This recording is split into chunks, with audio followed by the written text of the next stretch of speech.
राज्यावर चालू झाला. स्वराज्यावरचं पहिलं मोठं आक्रमण छातीवर चिडलं आणि परतवून लावलं. एवढ्या बारीक गोष्टी कुठं बघायला भेटत नाही. शाळेला आणलंय हे पाठोपाठ 1665 मध्ये महाराजांवर चालून आलेल्या मिर्झा राजा जयसिंग आणि दिलेर खान यांनी पुरंदरचं महत्व जाणून किल्ल्याला लढा दिला. खाली डोकं 31 मार्च 1665 पुरंदरचा वेढा सुरू झाला. उत्तरेकडून नारायणपूरच्या दिशेनं खुद्द मिर्झा राजे आणि दिलेर खाननं छावणी टाकली. तर पुरंदरच्या पिछाडीवर म्हणजे दक्षिणेकडून दाऊद खान, रायसिंग राठोड, रामसिंग वगैरे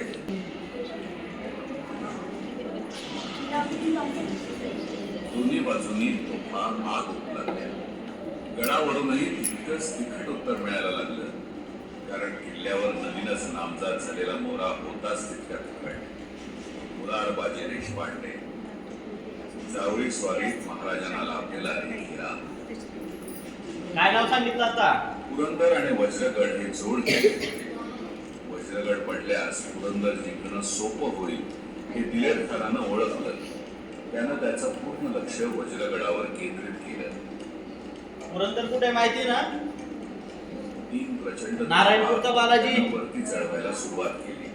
आहे का? अब्दुल्ला खान, तिथं पुरंदर किल्ला आहे. लष्कर आणि महेली तिन्ही अगडबंब तोफा प्रत्येकी 3-3 दिवस झगडून एका पाठोपाठ एक करत दिलेर खानला हव्या त्या ठिकाणी पोहोचल्या. वरती काय चाललंय ते? गोळ्यांनी वज्रगड फसला जाऊ लागला. 13 दिवस जीवावर उदार होऊन वज्रगड लढला आणि अखेर तटबंदी कोसळली.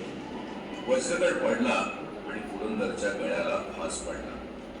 दोन्ही किल्ल्यातील घेरव खिंड आणि शेजारची माची मुघलांकडे गेली. तरी नंतरचा 1.5 महिना पुरंदर दात-ओठ खाऊन भांडत होता. मिर्झा राजांनी घेरव खिंडीत धमधमे उभारून पुरंदरच्या सफेद बुरुजावर तोफांचा मारा सुरू केला. सफेद बुरुजाला तडे जाऊ लागले. मराठ्यांचा दारुगोळा दुर्दैवानं याच भागात होता आणि एके दिवशी अपघातानं त्या दारुगोळ्यानं पेट घेतला आणि 80 मराठे त्या प्रचंड स्फोटात मारले गेले.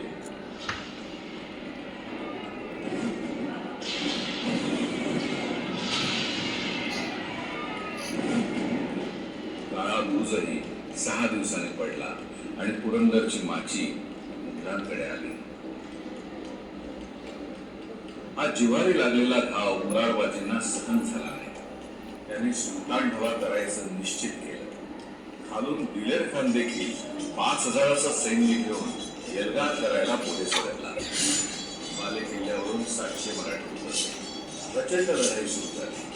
काळ भैरव पुढे सरकत यावा तसे मुरारबाजी पुढे सरकत होते. कस खाऊन मागे हटू लागले. त्यांचा तो अतुलनीय पराक्रम बघून दिलेर खाननं त्यांना हात मारून थांबवलं आणि मुघलांना येऊन मिळाल्यास मोठं बक्षीस मिळेल असं सांगितलं.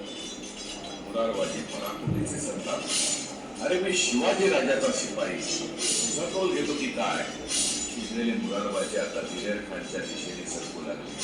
अखेर दिलेर खाननं स्वतः बाणानं मुरारबाजीच्या कंठाचा वेग घेतला. मुरारबाजी पडले. मराठ्यांनी माघार घेतली. ते शौर्य पाहून खुद्द दिलेर खानची बोटं उडतात गेली. एक ऐसा सिपाही खुदा ने पैदा किया. मुरारबाजी पडल्यावरही तब्बल महिनाभर पुरंदर लढत राहिला. दोन्हीकडील प्रचंड मनुष्यबळ कामी होऊ लागलं. अखेर नाईलाजानं महाराजांनी मिर्झा राजांशी युद्ध केला. 23 किल्ले आणि 4 लाख होनांचा मुलूक महाराजांना बादशाह द्यावा लागला. हा डाव मिर्झा राजांनी जरी जिंकला असला तरी पुरंदरच्या धुरंदराने आपलं नाव इतिहासात कायमचं कोरून ठेवलं.